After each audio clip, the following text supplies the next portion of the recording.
Sí, siempre viene la calma, después de la tormenta, sea cual sea.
Vamos a compartir un texto bíblico donde vemos al apóstol Pablo pasando por intensas dificultades que amenazan su vida, ponen en peligro su vida, y cómo Pablo demuestra su carácter como hombre de Dios, como creyente en medio de estas graves dificultades. Y creo que esto tiene aplicaciones y enseñanzas para nosotros en este tiempo. Vamos a buscar, por favor, el texto de Hechos capítulo 27 y lo vamos a leer, y así nos edificamos y vamos compartiendo también con ustedes que están en casa y que nos ven, ¿verdad?, en este video. Hechos capítulo 27. Leemos la palabra de Dios, que nos dice así: cuando se decidió que habíamos de navegar para Italia, entregaron a Pablo y algunos otros presos a un centurión llamado Julio, de la compañía Augusta. Y embarcándonos en una nave adramitena que iba a tocar los puertos de Asia, zarpamos, estando con nosotros Aristarco, macedonio de Tesalónica. Al otro día llegamos a Sidón, y Julio, el centurión, tratando humanamente a Pablo, le permitió que fuese a los amigos para ser atendido por ellos. Y haciéndonos a la vela desde allí, navegamos a Sotavento de Chipre, porque los vientos eran contrarios. Habiendo atravesado el mar frente a Cilicia y Panfilia, arribamos a Mira, ciudad de Licia. Y hallando allí el centurión una nave alejandrina que zarpaba para Italia, nos embarcó en ella. Navegando muchos días despacio y llegando a duras penas frente a Nido, porque nos impedía el viento, navegamos a Sotavento de Creta frente a Salmón, y costeándola con dificultad llegamos a un lugar que llaman Buenos Puertos, cerca del cual estaba la ciudad de Lasea. Y habiendo pasado mucho tiempo y siendo ya peligrosa la navegación por haber pasado ya el invierno, ya el ayuno, Pablo les amonestaba, diciéndoles: varones, veo que la navegación va a ser con perjuicio y mucha pérdida, no solo del cargamento y de la nave, sino también de nuestras personas. Pero el centurión daba más crédito al piloto y al patrón de la nave que a lo que Pablo decía. Y siendo incómodo el puerto para invernar, la mayoría acordó zarpar también de allí, por si pudiesen arribar a Fenice, puerto de Creta que mira al nordeste y sudeste, e invernar allí. Nosotros no sabemos mucho de navegación, pero nosotros sí sabemos lo que es una tormenta, un huracán, una tempestad. Sabemos lo que son dificultades. Quizás algunos podrán saber lo que es estar como prisionero. Y muchos podemos saber también lo que significa tener nuestra vida en peligro y amenazada por situaciones. Y es de eso que queremos hablar aquí, y cómo nosotros debemos comportarnos y conducirnos cuando las condiciones son las más peligrosas de nuestras vidas. Porque hay una respuesta de Dios para nosotros en ese tiempo también. Y basados en esta bendición y consolación que nos dan las Escrituras, nosotros podemos ser edificados en esta mañana, y es lo que nosotros nos proponemos. Así que vamos a orar para entonces continuar con este estudio bíblico, esta explicación de la palabra de Dios. Gracias, Señor, por darnos esta oportunidad de congregarnos y también de compartir tu santa palabra, rogándote que edifiques y bendigas a estos hermanos y que nos des buen ánimo, Señor, aprendiendo de estas experiencias del apóstol Pablo y su conducta frente a estas intensas dificultades. Que esa misma experiencia, Señor, y esa misma fortaleza de carácter y esa misma compañía que tú prometes a cada uno de nosotros todos los días hasta el fin del mundo, que se haga evidente, Señor, en este tiempo. En el nombre de Jesús. Amén. Amén, amén. Amados hermanos, el apóstol Pablo, por causa del testimonio del Señor y la acusación de los judíos, está preso. Estaba en Cesarea, en una prisión. Él estuvo en Jerusalén para celebrar Pentecostés, entró en el templo, tenía un voto, se rasuró la cabeza. Él estaba guardando toda la ley de Moisés como la hacía cualquier judío para ganarse a los judíos. Trajo una ofrenda de los hermanos gentiles, recogió por todas las iglesias para traerla a los hermanos pobres de Jerusalén, para ganarse el amor y la simpatía de los hermanos de Jerusalén hacia los gentiles, y para que los gentiles mostraran su agradecimiento, porque la salvación viene de los judíos. Él estaba unificando los dos pueblos con el evangelio. Entró en el templo, pero algunos en la ciudad lo vieron con Timoteo y con otras personas que él había traído de Asia, y pensaron que Pablo había entrado al templo extranjeros. Al templo no podían entrar los gentiles, solo al patio de los gentiles. Y en el patio de los gentiles, los judíos tenían un mercado que fue el que el Señor limpió y usó un azote. Es decir, que ni siquiera el lugar para adorar a Dios de los gentiles, los judíos lo dejaban. Pues queriendo matar a Pablo, diciendo: este es el hombre que habla contra la ley y que acusa el templo y blasfema contra Dios, no conviene que viva, vamos a matarlo. Y ahí vino el centurión, sacó a Pablo casi cargado, lo metió en la fortaleza y lo protegió. Hicieron un complot para matarlo, un grupo de hombres, y el centurión se lo llevó de noche hasta Cesarea. Y ahí estuvo Pablo preso 2 años, defendiéndose frente a Porcio Festo, frente a Agripa y a otros gobernadores enviados por Roma. Y al cabo de los 2 años, Pablo dice: yo apelo al César. Y esa es la oportunidad entonces que Pablo tiene de ir a Roma. Él deseaba ir a Roma, pero el Señor permitió que fuera en estas circunstancias, estando preso 2 años, donde ya se decide mandarlo al César para que él presente su causa allí, y entonces ese juicio ya es definitivo, es como la Suprema Corte.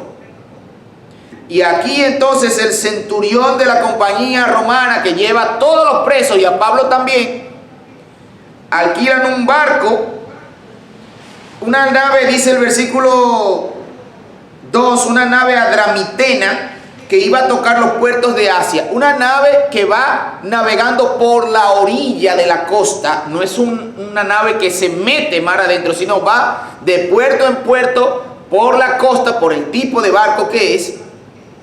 Y el centurión, llamado Julio, mete todos los presos, Pablo también, en ese barco.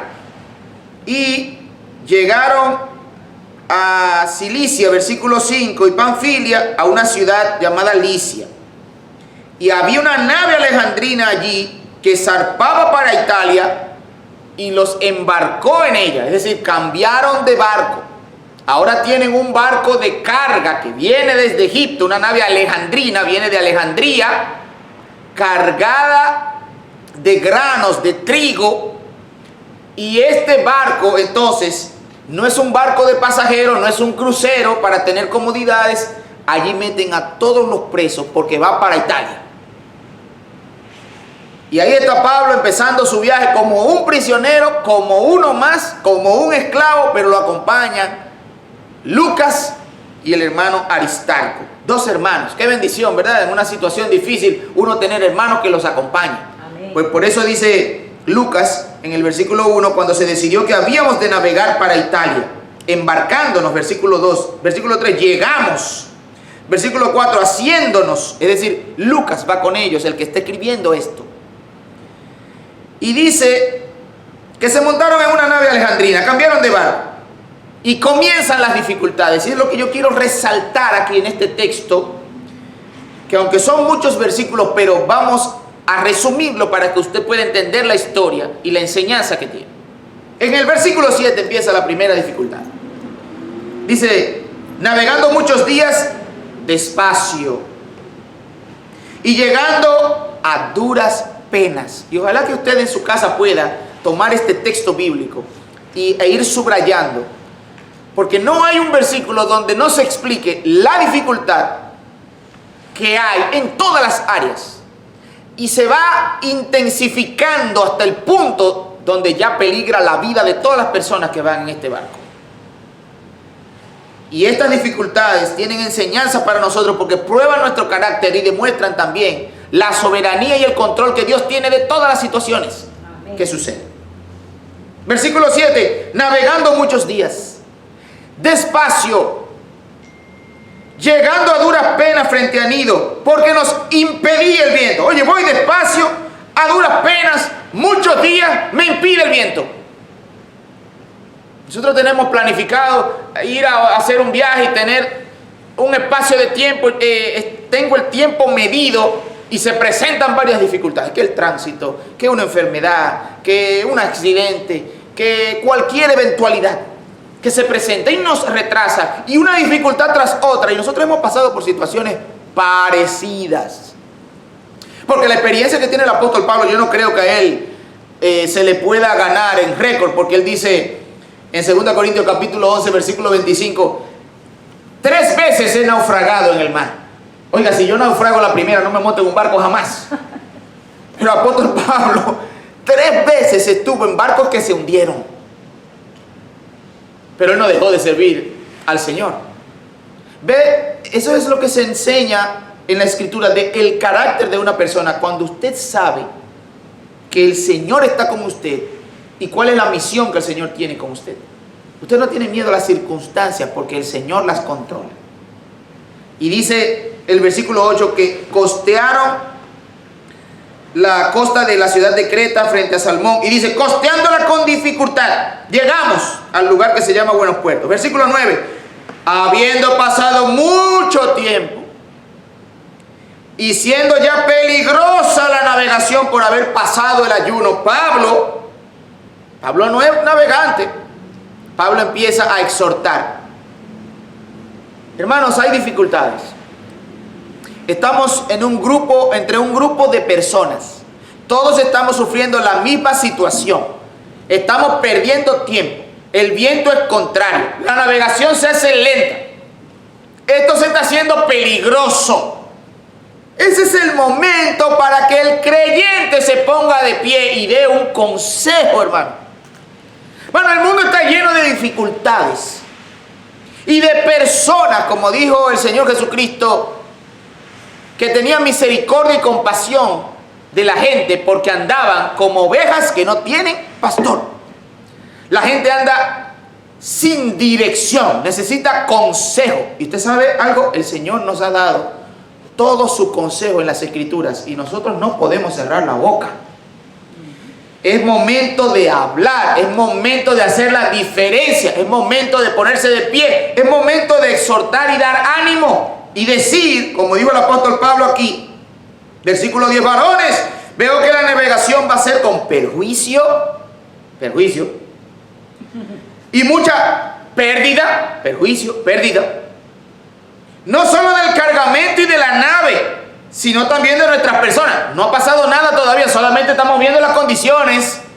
Y uno, ¿verdad? Como que se pone medio chivo y empieza a decir, esto no pinta bien, esto no se ve bien, me está dando como temor, sospecho que algo va a pasar. Pablo dice, señores, las condiciones que se están sucediendo, acumulando, no son buenas para la navegación. Se puede perder la nave y se pueden perder nuestras personas. Mira, que somos cristianos, no se puede tener miedo. Además, oramos antes de salir. No, espérate un momentito. Hay que tomar precauciones, porque somos seres humanos. No hay necesidad de poner en peligro nuestras vidas. Y en esos momentos hay que exhortar antes de que sucedan las cosas. ¿Y quién lo hace? El creyente. Entonces ahora Pablo pasa de prisionero, de uno más, a alzar la voz en medio de la gente y ser un líder. Está dando consejos. Pero, dice el versículo 11, pero el centurión, el jefe de los guardias, daba más crédito al piloto y patrón de la nave. Pero claro, ¿verdad? ¿Quién es el navegante? ¿Quién es el que tiene experiencia en navegación? ¿Quién es el dueño del barco? ¿A qué le hago caso? ¿Al prisionero o al dueño del barco y navegante con experiencia? Depende, ¿verdad? Porque la prudencia me permite escoger. Pero el hombre tenía apuro, el centurión, hay que entenderlo también. Tengo un grupo de presos, tengo que llevarlo a Roma. Si se me escapa uno, me matan a mí. Yo tengo que llevar esta carga rápido y salir de esto. Por eso el apuro del viaje, aunque hayan dificultades. El centurión daba más crédito al piloto y patrón de la nave que a lo que Pablo decía. Mano, es lo que hace la gente. Se para un creyente a dar consejo para la salud, para la vida, para la educación, para la familia, para la salvación de la gente. ¿Y qué hace la gente? Le da más crédito a lo que el impío dice que a lo que el creyente dice. Lamentablemente. Y no escuchan el consejo de Dios. Noé le dice a la gente, entren en el barco porque va a llover. Y la gente no le hace caso hasta que llegó el diluvio y se los llevó a todos. Lot sale a decirle a la gente, hermanos míos, sálganse de aquí que el Señor va a destruir esta ciudad. Y dice que los yernos, los esposos de sus hijas, les parecía como que él se estaba burlando de ellos. Cuando usted le está dando un consejo a la gente que puede ser para su vida, para su salvación, ¿sabe qué hace la gente? Se burla de usted. No escucha el consejo, le da más crédito a lo que otro dice. ¿Y cómo es que no puede entender? ¿Cómo es que no puede ver? Porque lo que yo le estoy diciendo es obvio, es evidente. Lo están mirando. ¿Cuántos días tenemos navegando? ¿Cuántas dificultades han pasado? No le hizo caso. Hay que hacerle caso a los profesionales. Hay que hacerle caso al dueño de la nave. Hay que hacerle caso al piloto. ¿Cómo le va a hacer caso a un evangélico? ¿Qué sabe el evangélico de navegación para venir a dar opinión? Eso es lo que nos hace la gente ahora. Lo que pasa es que el consejo de Dios está por encima de todos esos consejos. La gente piensa, amén, esta gente está locos. amén. No, no estamos locos. Estamos hablando palabras de cordura y de verdad. Amén. Versículo 12. Siendo incómodo el puerto para invernar, la mayoría acordó zarpar también de allí, por si pudiesen arribar a Fenice, puerto de Creta, que mira al nordeste y sudeste, e invernar allí. Bueno, vamos, por lo menos llegamos allí, estamos más adelantados en la navegación y pasamos el invierno ahí porque es incómodo, pero vámonos. ¿Y sabe quiénes aprobaron zarpar de allí? Dice el texto 12, la mayoría. ¿Sabe algo, hermano? En la Biblia, cada vez que la mayoría aprueba una cosa, sale mal. Israel, la mayoría aprobó devolverse para Egipto y no entrar a Canaán. Solamente 2 de 12 que mandaron dijeron, entremos. 2 dicen, entremos, y 10 dicen, no entremos. En la Biblia, la mayoría no tiene razón. A veces queremos introducir en la iglesia la mayoría. Y aquí la mayoría acordó zarpar también de allí. La decisión equivocada la toma la mayoría. En la democracia que vivimos, la mayoría gana y la mayoría elige presidente y se equivocan. Así es. Y a veces se toman decisiones por la mayoría, a veces una mayoría mínima, 51-49, o por un voto, o 5-4 si es la Suprema Corte, y la mayoría. Una mayoría simple. En la Biblia no se trata de mayorías, hermano. Se trata de qué opina Dios. Como dijeron los espías Josué y Caleb, de 12, ellos dos: si Jehová se agradare de nosotros, entraremos, pasaremos y poseeremos la tierra. Si Jehová se agradare de nosotros. La mayoría dijo: vámonos. Pues vámonos. No importa el peligro, no importa las condiciones, no importa lo que es evidente, no importa el consejo de la persona que le está hablando de parte de Dios. La mayoría aprobó. Vámonos. A veces la iglesia hace eso también. ¿Cuántos están de acuerdo? La mayoría. Y toman decisiones incorrectas. No sé quién se inventó eso en la iglesia, de la mayoría. Porque la mayoría debe ser lo que Dios decide. ¿Qué dice Dios? Eso es lo que hay que hacer. Y zarparon de ahí. Aumentan las dificultades. Dice el versículo 3: y soplando una brisa del sur, pareciéndoles que ya tenían lo que deseaban,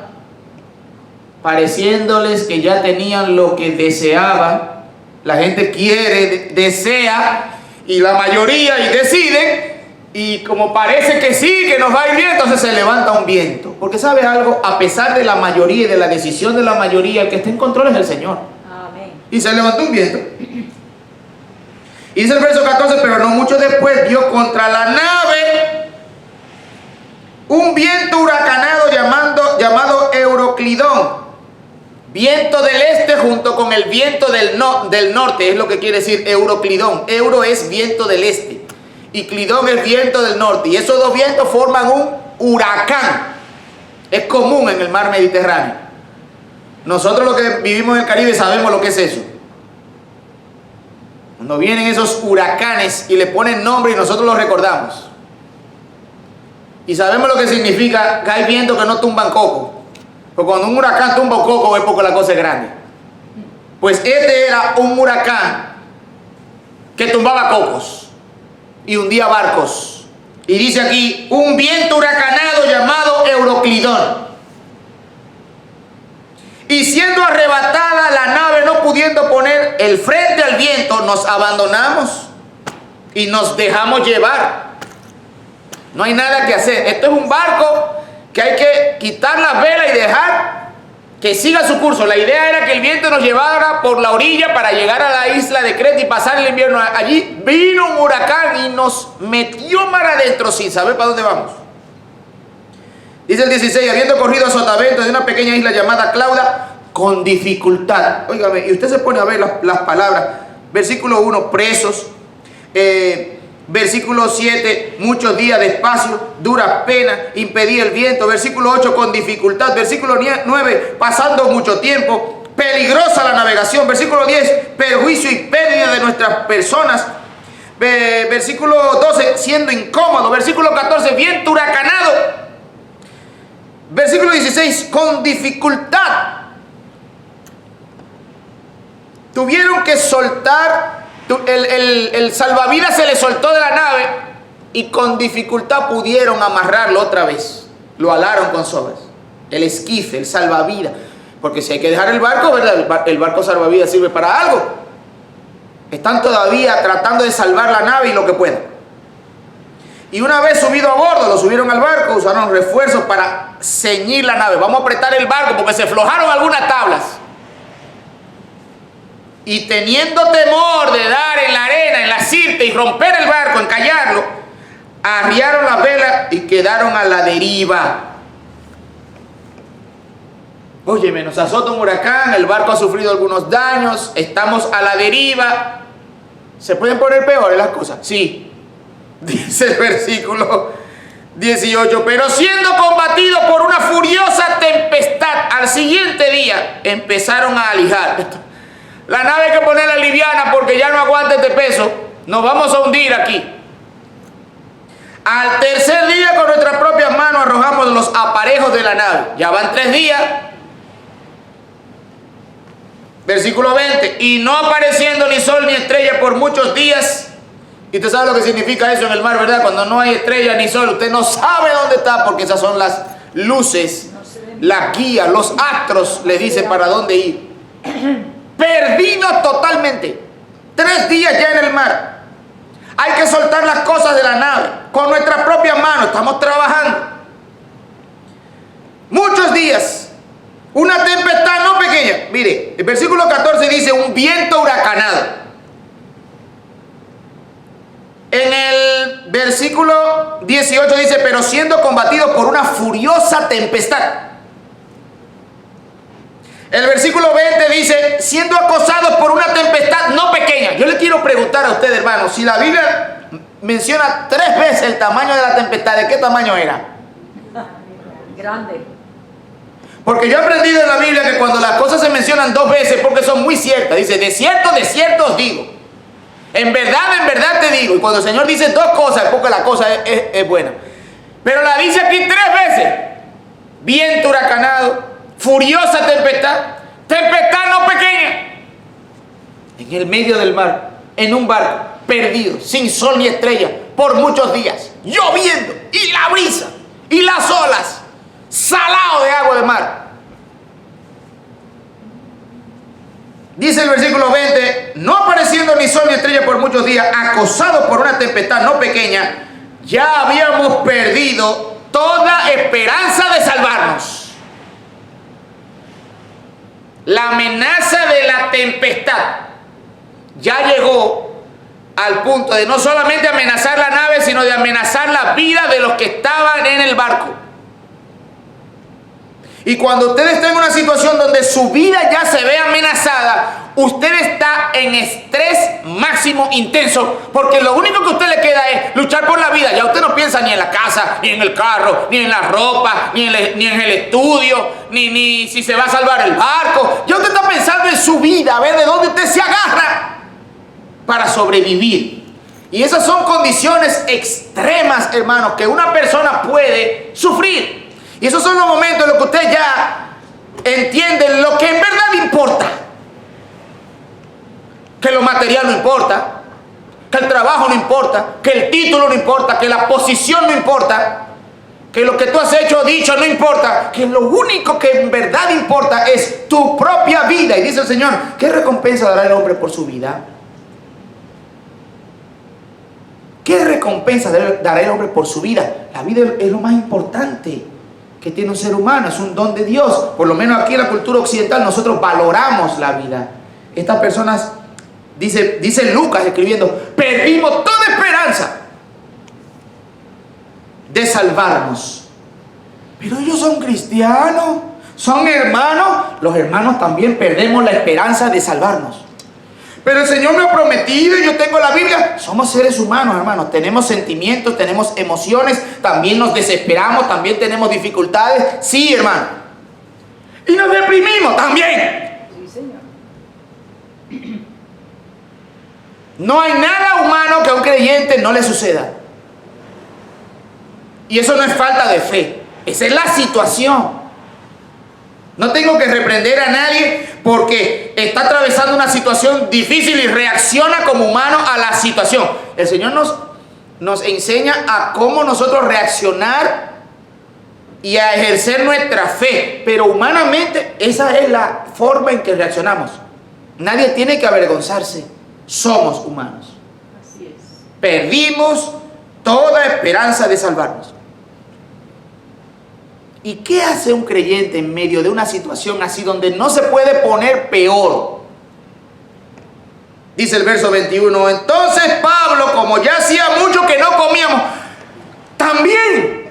Es decir, que aparte de los muchos días que estamos tratando de navegar, surge un huracán que el Señor lo menciona 3 veces de lo grande que es.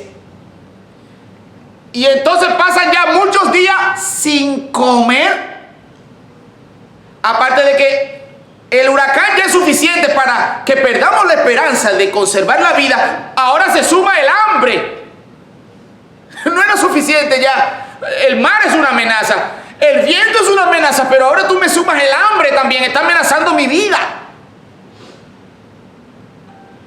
Esto es la gran tribulación, donde todas las cosas van a suceder al mismo tiempo, la guerra, la pestilencia, el hambre, las señales en el cielo, todo al mismo tiempo. Y a veces discuto eso en mi casa y dicen, estas son las señales. Bueno, a mí me dice la Biblia que las señales en la gran tribulación van a pasar todo al mismo tiempo, que no van a tener para dónde esconderse, dice la Biblia a la gente. Esto es una gran tribulación. ¿Qué hacemos, hermano? Dice la Biblia que Pablo, al principio Pablo se pone de pie como líder y exhorta, y es lo que un creyente tiene que hacer, exhorte. ¿Y qué hicieron ellos? Le hicieron más caso al capitán y al dueño de la nave que a lo que Pablo le dice. La mayoría acordó, vámonos. Ahora Pablo podía pararse con autoridad y coger, ¿verdad?, una buena posición y decirle, yo como que se lo dije, ¿verdad? Yo como que se lo dije, y no alegrándonos tampoco. Pero hermano, a veces hay momentos en como que nosotros deberíamos decirle a las personas, después de haberle exhortado y después de haberle aconsejado, y mirarlo así, yo como que te lo dije, ¿verdad? Debiste haberme oído, debiste haberme escuchado cuando yo te aconsejé. ¿Viste lo que te pasó, cabezón? Dice Pablo aquí. Versículo 21, como ya hacía mucho que no comíamos, puesto en pie en medio de ellos, dijo, habría sido por cierto conveniente, oh varones. Gracias a Dios que no había mujeres ahí, hermanos, en ese momento. Solamente habían varones. Porque mire, hermano, la situación se pone más difícil cuando hay mujeres en una situación así. ¿Sabe por qué? Porque si el barco salva vida, hay que tirarlo al mar y salvar a la gente. ¿Quién usted cree que van a montar ahí? Dígame. Yo quisiera que hubiera alguna feminista aquí para yo decirle a quién vamos a montar en el barco. ¿Ve, hermano, cómo es la cosa? Aquí está este barco lleno de varones. Hubiera sido bueno, por cierto, varones, oh varones, hubiera sido conveniente, versículo 21, oh varones, haberme oído y no zarpar de Creta tan solo para recibir perjuicio y pérdida. Y usted se va al versículo 10 y Pablo le dice, hermano, la navegación va a ser con perjuicio y con mucha pérdida, no solo del cargamento de la nave, sino también de nuestras personas. Es mejor que nos quedemos aquí. Y ahora Pablo dice, yo les dije que íbamos a tener perjuicio y pérdida. Hubiese sido conveniente no haberme oído. Déjame decirte algo, amigo, amiga que escucha, cuando un creyente te está hablando de parte de Dios, es conveniente que tú escuches. Amén. Es conveniente hacernos caso para que no haya perjuicio y pérdida de tus vidas y de los bienes materiales también. Porque Dios no quiere que ninguno perezca, sino que todos procedan al arrepentimiento. Y el consejo de Dios es para vida, como dice el apóstol Pedro, porque la bondad del Señor es para salvación. El Señor no retarda su promesa como algunos la tienen por tardanza, sino que es paciente para con todos, no queriendo que ninguno perezca, sino que todos procedan al arrepentimiento. Pero tiene que haber alguien que se ponga de pie en medio de las dificultades, y Pablo lo hizo antes de que pasara. Ahora en medio de la dificultad Pablo se pone en pie. Varones, ¿por qué no me hicieron caso? Debieron haberme oído, pero ya hace días que no comemos. Dice el versículo 22, y este es el centro del mensaje. Pero ahora os exhorto a tener buen ánimo. Wow, en medio de la tormenta que se menciona 3 veces, cuando el sol y las estrellas no salen, cuando ya hace muchos días que no comemos, cuando el barco se está rompiendo, cuando hemos perdido toda la esperanza de conservar la vida, hay un creyente que se pone de pie en medio de todos los que han perdido la esperanza de vida y dice, hermanos, aunque ustedes no me hicieron caso y hubiera sido conveniente oírme, les exhorto a tener buen ánimo. Les exhorto a tener buen ánimo. Y ahí es que nos dice, ¿y de este loco de dónde salió? Porque es el momento en que los cristianos parecemos locos. ¿Cómo tú me dices a mí que tenga buen ánimo y tú no estás mirando lo que está pasando? Los exhorto a tener buen ánimo. ¿Pero por qué? Dice aquí. Pues no habrá ninguna pérdida de vida entre vosotros, sino solamente de la nave. Ajá. ¿Y cómo tú lo sabes? Versículo 23, porque esta noche ha estado conmigo el ángel del Dios de quien soy y a quien sirvo. Porque yo tengo una comunión con Dios.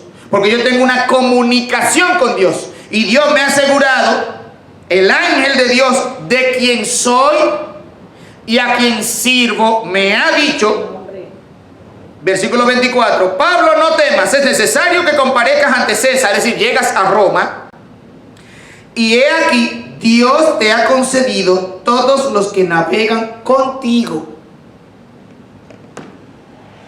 Pablo estaba orando por todas las personas que estaban en la nave. Señor, te ruego por la vida de cada persona que está aquí.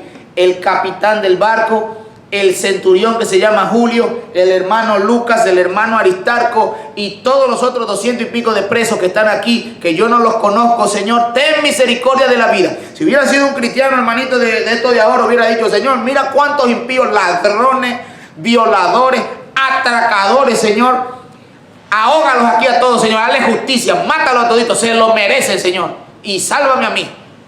Parece el ladrón en la cruz del otro. Si eres hijo de Dios, sálvate a ti mismo y a nosotros. ¿Qué hacía Pablo? Orar por todos. ¿Qué dice la Biblia? Porque esto es bueno delante del Señor, el cual quiere que todos sean salvos y vengan al conocimiento de la verdad. Que oremos por todos los hombres, por los reyes, por los que están en eminencia, por todos los que están en lugares importantes, para que sean salvos y vengan al conocimiento de la verdad. Pablo está orando por la vida de esas personas. Dice, varones, no teman, tengan ánimo.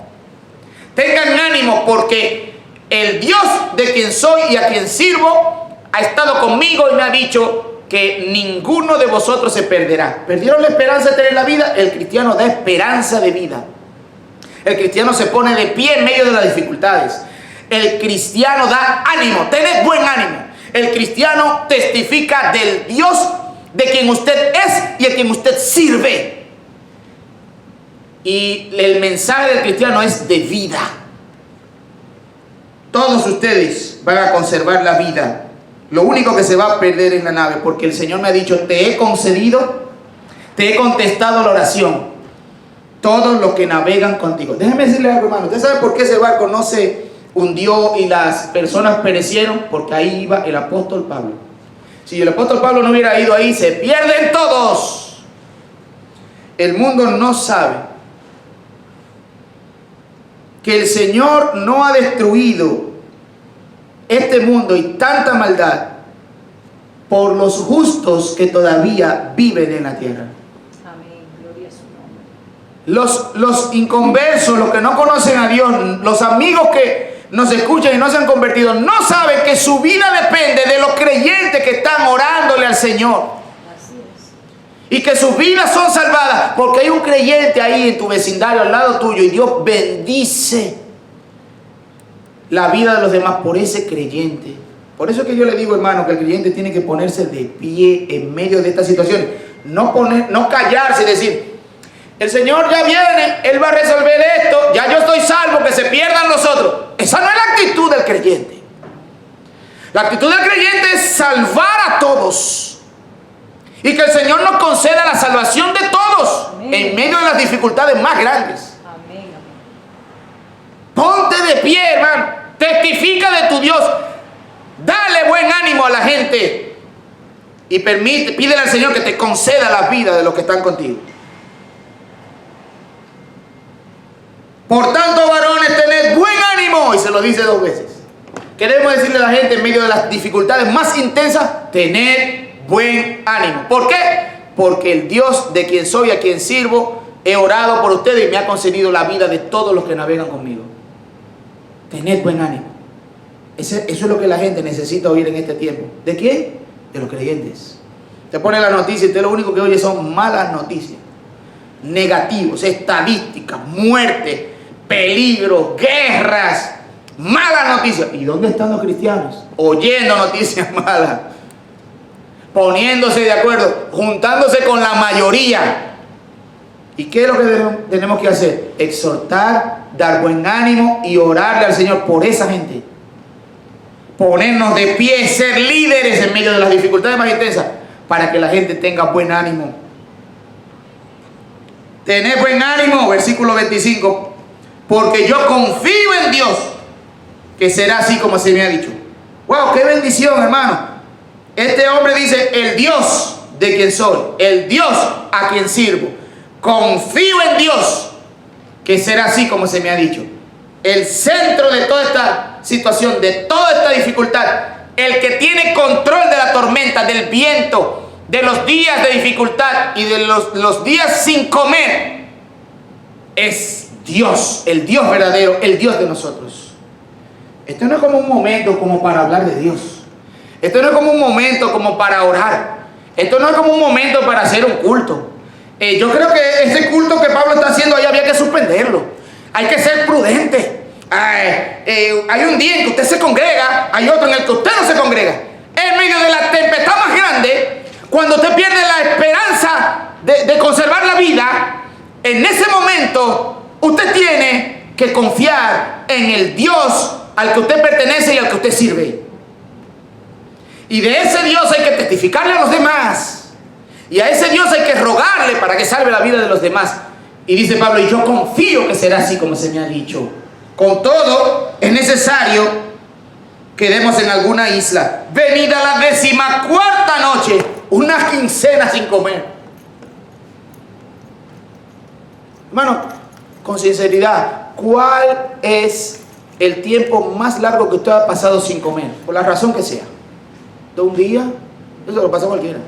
2 días, 3 días. Anoche estaba viendo un video de unos dominicanos en la ciudad de La Romana que se montaron en un barquito para irse de manera ilegal para Puerto Rico. Naufragaron y bajaron a uno de la ambulancia porque la Armada los rescató. ¿Cuántos eran ustedes? 63. ¿Y cuántos rescataron? Bueno, parece que se perdieron 23 porque yo nada más veo 40. ¿Y cuántos días tuvieron perdidos? 5 días en el mar. 5 días. Aquí dice que tenían 14 días sin comer. Hermanos, este texto de Hechos 27, la dificultad va en aumento y no calma. Y cuando usted cree que ya va a bajar la tempestad, viene otra cosa y la empeora. Dice, venida la 14ª noche, siendo llevados a través del mar Adriático a la medianoche, sin dormir tampoco. Los marineros sospecharon que estaban cerca de tierra. Los marineros saben cómo navegar. Sospecharon que estaban cerca de tierra. Echando la sonda, hallaron 20 brazas, la profundidad. Pasando un poco más adelante, volviendo a echar la sonda, hallaron 15 brazas. Temiendo dar en escollo, si rompemos con alguna piedra, se rompe el barco, nos ahogamos aquí, en medianoche. Esos son marineros profesionales. Temiendo dar en escollos, echaron 4 anclas por la popa y ansiaban que se hiciera de día. Cuando usted está en una situación así, usted le da ansiedad. Ay, que se haga de día pronto, que se haga de día pronto. ¿Para qué? Para ver dónde es que estamos. Porque no es tan profunda el agua y podemos chocar con algo. Los marineros. ¿Y por qué me habla de los marineros aquí? Yo lo voy a enseñar ahora. Versículo 30. Entonces los marineros procuraron huir de la nave y echando el esquife al mar, el barco salvavidas, aparentaban como que querían largar las anclas de proa. Vamos a hacerle creer a esta gente que vamos a anclar el barco, pero en verdad lo que vamos es a tirar el barco salvavidas y nos vamos toditos de aquí, que tenemos que salvarnos, ya estamos cerca de la playa. Esta gente son presos, no merecen la vida. Ve la diferencia de pensamiento. ¿Qué está haciendo Pablo? Dándole ánimo a todos y orando por ellos, diciéndole la vida va a ser conservada. ¿Qué están pensando los marineros? Vámonos, sálvese quien pueda. Esto es una amenaza para la vida de los que quedaban en el barco, porque si se van los marineros, ¿quién va a dirigir la nave? ¿Quién va a enfrentar estas dificultades? Porque los demás no sabían navegar. Versículo 31. Pero Pablo le dice al centurión, a Julio y a los soldados: si estos no permanecen en la nave, vosotros no podéis salvaros. Pablo, ¿pero qué te pasa, Pablo? Tú no eres marinero, ¿por qué tú te metes tanto? Porque el cristiano tiene que meterse tanto. Gloria a Dios, así es. Yo no sé qué le pasa a los cristianos que no se meten en las dificultades, en las situaciones. Una actitud pasiva. No hablan, no se ponen de pie, no dan ánimo, no salvan a los demás, no ven una dificultad y advierten. Pablo se pone de pie otra vez y dice: Julio, se quieren escapar los marineros. Si se escapan, ustedes no se pueden salvar. Entonces los soldados cortaron las amarras del esquife y lo dejaron perderse. ¿Para dónde que van? ¡Ran! Cortaron la soga y se perdió el barco salvavidas. Aquí nos quedamos todos. Pablo le está salvando la vida a todos. Es interesante, hermano, que aunque el Señor nos concede la vida de todos los que van con nosotros, hay una actitud también que yo debo tener. Yo debo hacer la diligencia, porque Dios no va a venir a observar esas situaciones y esas circunstancias. Yo no puedo quedarme sentado aquí a esperar que Dios actúe. Actúa tú. Así es. Actúa. Haz la diligencia. Trabaja. Muévete. Ponte de pie. Habla. Necesitamos actuar, hermano. Los cristianos no podemos estar pasivos esperando que el Señor venga. Mientras el Señor viene, nosotros estamos actuando, estamos trabajando, estamos intercediendo, estamos exhortando. Pablo le salvó la vida a esta gente evitando que se escaparan. Cuando comenzó a amanecer, versículo 33, Pablo exhortaba a todos a que comiesen. El hombre no se está tranquilo, el hombre insiste. Coman, coman, coman, ya amaneció, coman, son 14 días sin comer. Este es el 14º día que veláis y permanecéis en ayunas sin comer nada. Por tanto, os ruego que comáis por vuestra salud. Pablo no solamente está pensando en sus vidas, no solamente está pensando en su salvación, está pensando también en su salud. El cristiano tiene que pensar en la salud de la gente. Y el mejor consejo para tu salud es que comas. Porque hay unas religiones por ahí que te dicen ahora que no comas carne, no bebas leche, no bebas huevo. Nada de eso es conveniente. La Biblia dice que coma, y que coma grasa, y que coma leche. Todo eso dice la Biblia. Veía un anuncio ayer que inventaron una leche sin grasa, porque la leche de vaca hace daño. Y digo, pero la humanidad tiene 4000 años bebiendo leche de vaca y no le había hecho daño. ¿Usted me va a decir ahora que la leche de vaca hace daño? ¿Qué es lo que le pasa a la gente? Que la Biblia dice que en los últimos días vendrán personas enseñando doctrinas de demonios y diciéndole a la gente que no coman alimentos que Dios creó. Así es. Porque todo lo que Dios creó es bueno y nada es de desecharse si se come con acción de gracia. Mire, en el nombre de Jesús, amén. Cómase todo lo que usted apetece. Perdóneme si usted piensa que hay cosas que no se debe comer. Eso no quiere decir que si usted no come espagueti y yo lo voy a obligar a comer espagueti. No, usted tiene preferencias. Uno come una cosa, otro come otra, otro come de todo, otro piensa que no se debe comer nada. Gloria a Dios, porque los 2 horas, ahora sí, usted no come, dele gracias a Dios antes de comer poco. Usted come mucho, dele gracias a Dios. Eso sí dice la Biblia.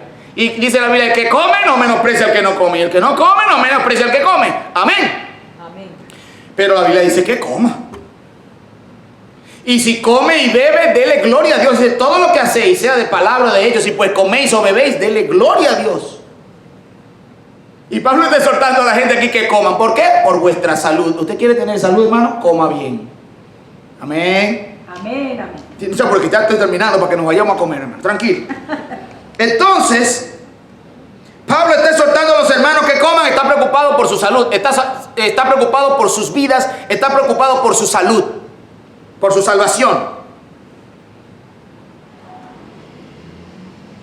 Os ruego que comáis, versículo 34, por vuestra salud, pues ni aun un cabello de la cabeza de ninguno de vosotros perecerá. Ya él había dicho, porque yo confío que será así como se me ha dicho.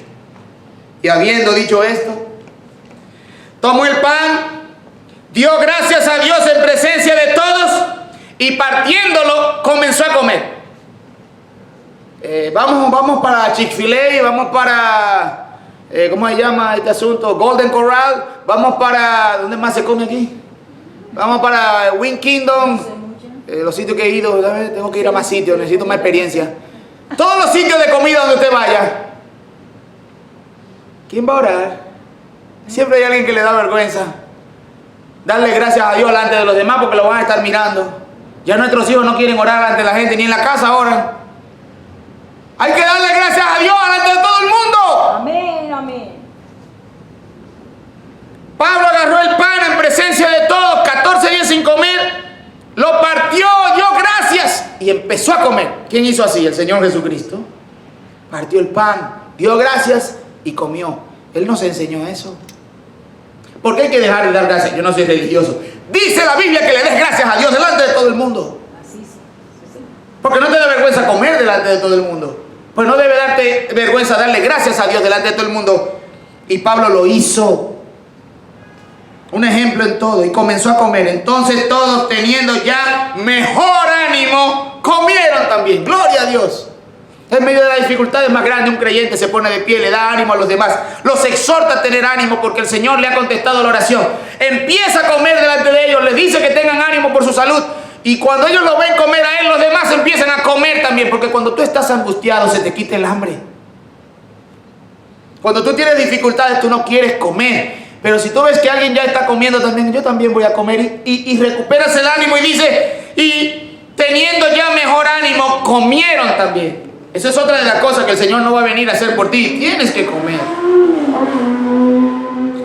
Y éramos todas las personas en la nave 276. Un Airbus 300, compadre. Un barco con 276 personas. Y ya satisfechos, aligeraron la nave echando el trigo al mar. Y ahora terminamos con este último punto. Cuando se hizo de día no reconocían la tierra, veían una ensenada, la playa. Cortaron las anclas, las dejaron en el mar. Soltaron las amarras. Vamos a dejar que se suba la vela y que el viento lleve al barco hasta la playa. A ver dónde llegamos. Los marineros tenían miedo de chocar porque la profundidad no era mucha. Se puede romper el barco. Suban las velas, vamos a darle para allá, que ya vemos tierra cerca. Pero dando en un lugar de 2 aguas, hicieron encallar la nave. Y la proa hincada, clavada, quedó inmóvil. La popa se abría con la violencia del mar. Se estaba rajando la nave en 2. Y dice el versículo 42, se está rompiendo el barco. Se quieren escapar los presos. ¿Quién era lo primero que quería escaparse? Los marineros. Si se escapan, no nos salvamos. Ahora se quieren escapar todos nadando porque están cerca de la playa. Y dicen los soldados, si se escapan, nos matan a nosotros, porque a un soldado romano no se le podía escapar un preso. Y dicen los soldados, versículo 42, entonces los soldados acordaron matar a todos los presos para que ninguno se fugase nadando. Si no me mata la tormenta, me mata el hambre. Si no me mata el hambre, me mata el mar. Y si no me mata el mar, me matan los soldados. Es decir, aquí la vida está amenazada por todos lados. Una situación tan terrible donde la vida está en peligro a cada instante. Ahora son los soldados que me quieren matar. Y dice el verso 43, pero el centurión Julio, queriendo salvar a Pablo, les impidió este intento y mandó que los que pudiesen nadar se echasen los primeros y saliesen a tierra. Y los demás parten tablas, parten cosas de la nave. Y así aconteció que todos se salvaron saliendo a tierra. ¡Gloria a Dios! Gloria a Dios. Hermano, hay cosas en medio de las dificultades que Dios las va a hacer. Amén. Pero hay cosas que tú tienes que hacer. Tú tienes que ponerte de pie. Tú tienes que orar. Tú tienes que exhortar a los demás a tener buen ánimo. Tú tienes que comer. Tú tienes que darle aviso que se quieren escapar los marineros. Tú tienes que salir nadando. Tú tienes que agarrar una tabla para que te salves. Tú tienes que agarrar una caja y hacerte una boya. Tú tienes que llegar a la orilla. Pero Dios le va a poner en el corazón a Julio para que no maten a los presos. Y por querer salvar a Pablo, se salvaron todos los presos. Y la oración de Pablo fue contestada. Y todos se salvaron. Gloria a Dios. 14 días en el mar. Una tempestad terrible. Y Pablo de pie, exhortando a los demás, mostrando su carácter. El Dios en quien confío, el Dios de quien soy, el Dios a quien sirvo. Y confío en Dios que así será. ¿Qué le parece? Ya terminó todo. Los hombres están vivos. Salado, mojado, pero vivo. Frío. Llegaron a la isla, a la playa. Se llama Malta. Los nativos le dieron la bienvenida. Le dieron comida. Los trataron con mucha hospitalidad. Pablo se pone a recoger ramas secas para hacer un fuego porque se hizo una fogata, tenían frío, hermano. Y Pablo está colaborando. Señor, un creyente siempre colabora, un creyente siempre se involucra. Ahora el hermano, el siervo, no, el siervo, el que da el ejemplo, a buscar ramitas, recogiendo y manteniendo un ramo. Y hay unas culebras que parecen ramas secas, y Pablo fue a agarrar una rama de esa seca y agarró una culebra venenosa, lo mordió. Y Pablo la vio, la sacudió de la mano y siguió recogiendo leña. Y los nativos, vamos a esperar que este se muere y que caiga muerto. En verdad este es un malhechor, un barco de presos, y este es uno de los presos. La justicia de Dios no lo deja vivir. Mira, se escapó de la tormenta, quedó vivo, pero lo alcanzó la justicia de Dios, lo mordió una culebra, se va a caer muerto.